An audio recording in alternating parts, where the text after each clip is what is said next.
Sa videong ito, ay ituturo ko kung paano mag-transfer ng pera from Maya Business to Cbank. Let's go.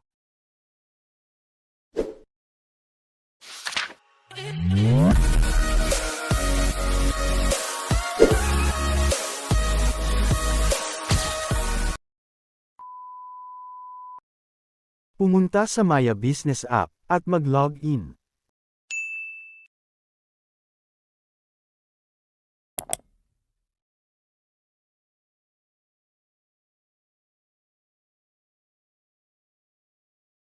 Pindutin ang wallet.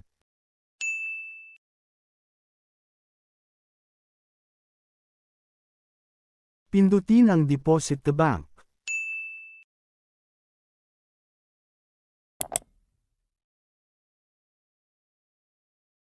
Ilagay ang amount na inyong isisend. Pindutin natin ang Choose Bank. At piliin natin itong Bangko Laguna or Cbank Philippines.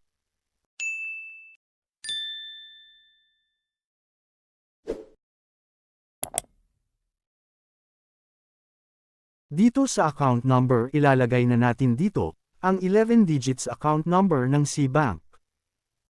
Ang account number ng ating Cbank ay makikita natin ito pag open mismo natin ng Cbank app, sa baba ng ating pangalan.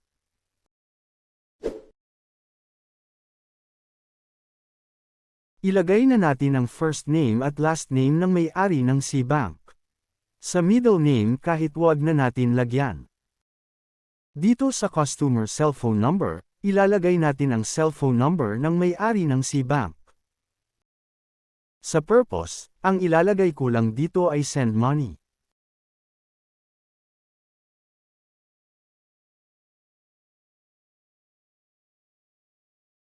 Dito sa remarks, hindi ko na ito lalagyan. Pindutin na natin ang next. I-double check lang kung tama ang lahat ng details, at pindutin na natin ang confirm. Ilagay na natin ang OTP na isisend sa atin ng Maya agent. Pagkalagay ng OTP, pindutin na natin ang submit. And that's it. Makikita pala natin dito na wala siyang service charge.